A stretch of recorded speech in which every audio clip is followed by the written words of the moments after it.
Hello and welcome to my channel, where we talk about skincare, the royal family, hot topics, and travel. If that sounds good to you, stick around and let's get into today's Oive of the day.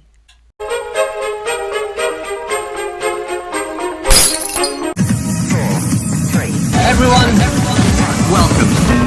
خوش آمدید. Witajcie! Co do We have reached our destination. 2022! Welcome to London! Hello and welcome to my channel.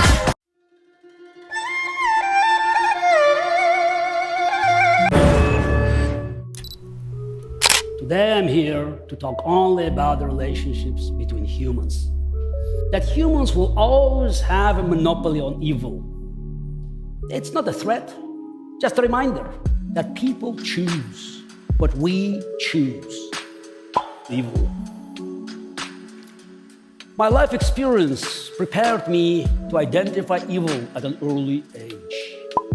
It's where I was born and raised in what Ronald Reagan accurately called the evil empire, the USSR. Civil rights hero and Congressman John Lewis would have called good trouble. My criticism of the Soviet system and my praise for America was bad enough. But what was even worse, because where it was published. My comments were almost as of a scandal as Soviet movie star Natalia Negora's nude photos in Playboy in the same year. Ukraine is now on the front line of the war, global war of freedom against tyranny. It cannot be ignored any longer. Brave Ukrainians are fighting like hell and dying right now to remind us not to take liberty for granted. Meeting evil halfway, it's still a victory for evil. Cautious, rational, civilized. And yet, 8 years later, on December 31st, 1999, a former lieutenant colonel of KGB became the president of Russia. His name was Vladimir Putin. Because I heard evil. Putin was telling us what he was. All we had to do was listen. When Putin said that there was no such thing as a former KGB agent, I knew Russia's fragile democracy was in danger. When Putin said that the collapse of the Soviet Union was the greatest geopolitical catastrophe of the 20th century, I knew Russia's newly independent neighbors were at risk. More than 2 decades ago, Vladimir Putin has been a war criminal from the start. Compromise with this? You cannot look at the images from Ukraine in recent weeks and say there is no pure evil.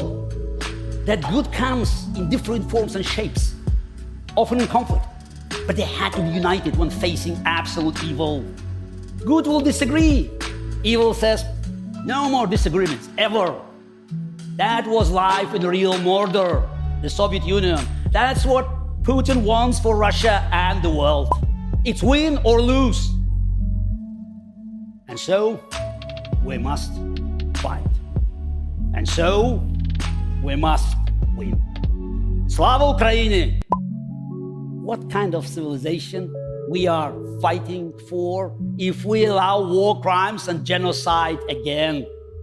What kind of world are we living for our children and grandchildren if we only talk of the past and the future while ignoring murder and misery in the present? We're sorry, you have reached a number that has been disconnected or is no longer in service. If you feel you have reached this recording in error, please check the number and try your call again. It cannot be ignored any longer. Brave Ukrainians are fighting like hell and dying right now to remind us not to take liberty for granted. Putin, like every dictator before him, underestimated the free will of free people.